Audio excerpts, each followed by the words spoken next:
Jelang laga Piala Presiden 2015 yang rencananya akan berlangsung pada besok pada tanggal 18 Oktober 2015, memang kedua klub sepak bola tanah air ini baik Sriwijaya FC maupun Persib akan melangsungkan latihan pada hari ini untuk mempersiapkan diri pada pertandingan besok, dan mereka dibagi menjadi dua jadwal, yaitu pada pagi hari ini yang latihan adalah klub sepak bola dari Sriwijaya FC, dan pada sore hari nanti tepatnya pada pukul 16.00 waktu Indonesia Barat klub sepak bola dari Persib Bandung akan berlatih. Dan pada pagi hari tadi sekitar pukul 8 waktu Indonesia Barat, pemain dari klub sepak bola Sriwijaya FC berlatih, dan mereka sudah terdiri dari 24 pemain dan ini full team. Dan mereka akan berlatih selama 1-2 jam ke depan, yaitu mungkin akan selesai pada pukul 9 atau pukul 10 waktu Indonesia Barat nantinya.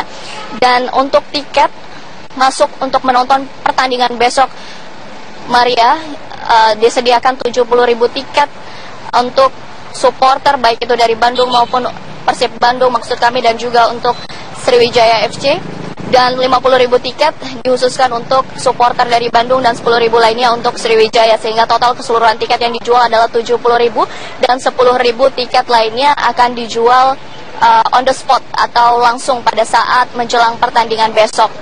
Dan harga tiket untuk partai final Piala Presiden nantinya akan bervariasi mulai dari Rp50.000 untuk yang di tribun atas, Rp100.000 maksud kami untuk tribun di belakang gawang, dan Rp150.000 untuk tribun sebelah timur, sedangkan Rp200.000 untuk tribun VIP. Dan saat ini tim dari pemain dari klub sepak bola Sriwijaya FC masih melangsungkan pemanasan dan juga berlatih di Stadion Gelora Bung Karno sampai dengan 1 hingga 2 jam ke depan, Maria. Baik. Syahri Syahrial dari Gelora Bung Karno, sebelumnya ada Mila Amalia dari Polda Metro Jaya. Terima kasih teman-teman. Kita ke informasi selanjutnya, pemirsa. 3 buah unit bus, sebuah mobil travel, dan 1 unit mobil pribadi dilempari sekelompok orang tidak dikenal di Jalan Jakarta jelang tengah malam hingga Sabtu dini hari tadi. Insiden pelemparan batu oleh orang tidak dikenal terjadi di tol dalam kota wilayah Pancoran dan Kebayoran Baru Jakarta Selatan, serta tol Kebonjeruk Jakarta Barat. Meski tidak ada korban jiwa dan terluka, sejumlah kaca bus dan mobil pecah. Bus yang dilempari salah satunya merupakan bus sewaan untuk acara resepsi pernikahan di sebuah hotel di Jakarta. Satu bus merupakan bus angkutan dengan trayek Kampung Rambutan Merak yang berisi penumpang, dan sebuah bus lagi ini Damri yang melayani Bandara Soekarno-Hatta Blok M. Sejumlah penumpang panik dan ketakutan saat bus yang mereka tumpangi dilempari batu. Kendaraan yang mengalami kerusakan saat ini berada di Polres Jakarta Selatan dan Mapolda Metro Jaya.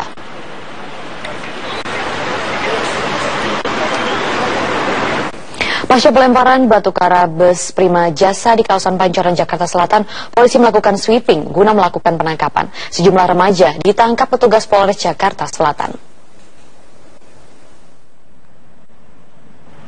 Pasca pelemparan batu terhadap bus Prima Jasa di Jalan MT Haryono, Jakarta Selatan, Polres Jakarta Selatan langsung melakukan sweeping ke sejumlah lokasi. Dalam sweeping tersebut, polisi meminta keterangan dari sejumlah pengendara. Hasilnya, polisi mengamankan 8 pemuda yang diduga sebagai pelaku pelemparan batu. Namun sejumlah pemuda yang berhasil diamankan membantah melakukan aksi pelemparan batu tersebut. Jadi memang ini boy, yang lemparin ini boy? Hah? Enggak. Terus kenapa yang ditangkap nih? Saya lagi main sama teman-teman. Ah? Terus kata polisi apa? Saya lagi nongkrong sama dia. Ah? Dia. Ah? Saya orang Pancoran. Ah? Bukan orang jauh. Terus katanya ikut. Iya. Naik doang udah. Jadi ada yang ngorinisir? Enggak, saya lagi ngomong. Ah?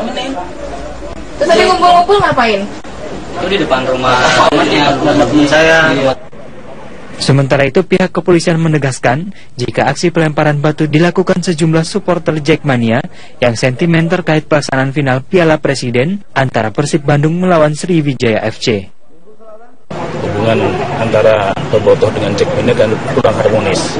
Yang mungkin inilah ya, yang mana tanggal 18 nanti Persib Bandung akan berlaga dalam final Presiden Cup melawan Sriwijaya FC. Kemungkinan itu ada hubungannya dengan antara Persija, Jackmania dengan para pemain Persija ataupun Bobotoh yang akan menyaksikan pertandingan di Gelora Bung karena besok tanggal 18. Sebelumnya Polda Metro Jaya telah menetapkan status siaga 1 untuk wilayah Jakarta. Sebanyak 10.000 pasukan diterjunkan untuk mengamankan wilayah Jakarta jelang final Piala Presiden yang akan digelar Minggu sore. Dari Jakarta, Willy Putro, Muklis Effendi, Metro TV. Pemirsa yang masih menyelimuti kota Palangkaraya, Kalimantan Tengah ternyata semakin pekat. Bahkan kepekatan itu membuat kabut asap berubah menjadi warna kuning.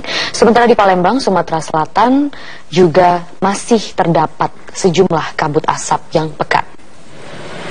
Kabut asap pekat dengan warna kekuningan menyelimuti kota Palangkaraya, Kalimantan Tengah.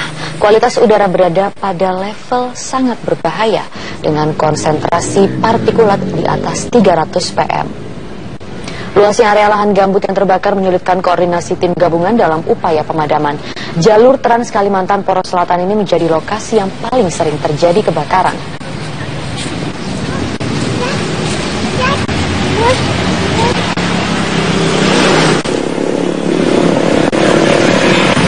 Sementara di Palembang, Sumatera Selatan, kabut asap pekat masih menyelimuti kota tersebut pada sore hingga malam hari. Selain memperpendek jarak pandang, kabut asap yang bercampur dengan partikel debu membuat kualitas udara berada di level berbahaya. Alat pencatat kualitas udara atau ISPO mencatat kualitas udara di Palembang berada di level berbahaya. Menurut data BMKG, Sumatera Selatan terdapat 660 titik panas di Sumatera Selatan. Terbanyak berada di Ogan Komering Ilir, 399 titik api, Musi Banyu Asin 109 titik api, dan Banyu Asin 69 titik api.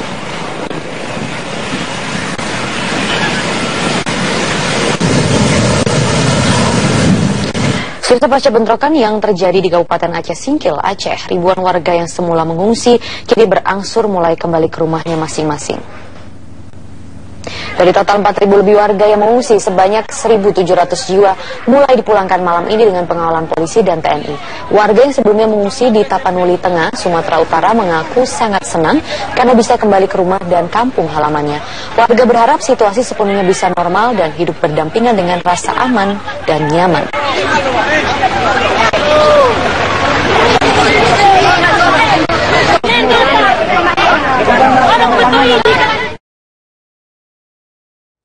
Pengemudi mobil sedan yang menewaskan 5 orang di Jalan Tol Kanci Pejagan hingga kini masih menjalani pemeriksaan di kantor Polres Cirebon, Jawa Barat.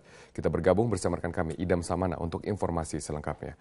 Idam, apakah sudah ada hasil investigasi kepolisian tentang kasus ini?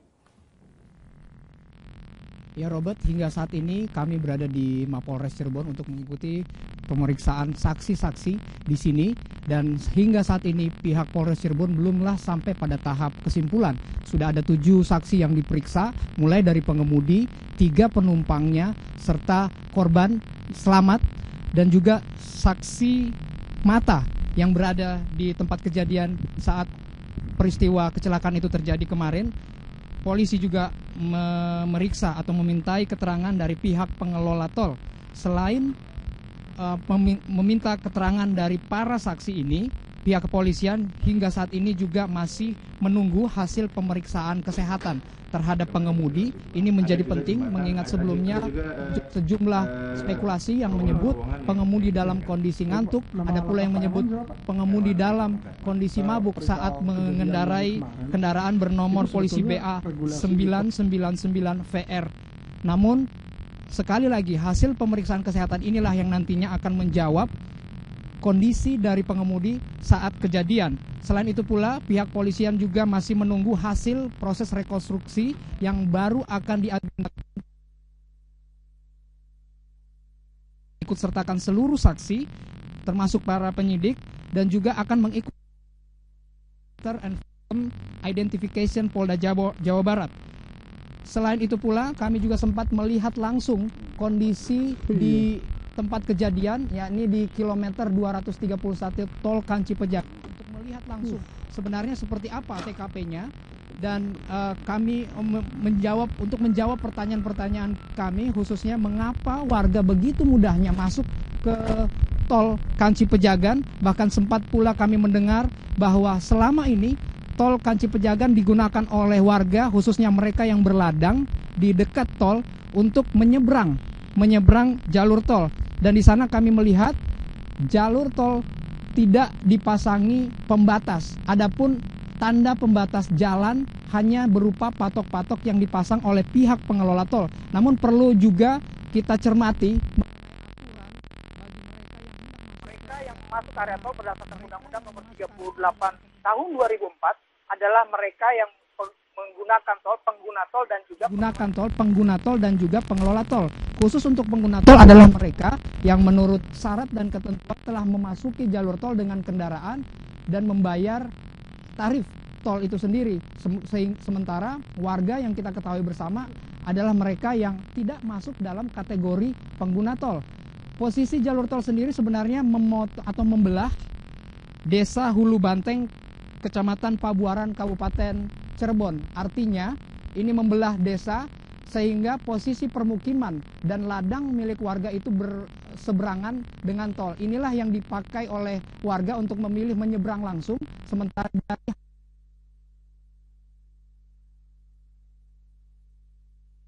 jarak 5 hingga 10 km untuk mendapatkan jembatan penyeberangan. Robert, kembali ke studio. Baik, hingga kini kepolisian belum menyimpulkan dari kasus ini. Terima kasih Idam Samana.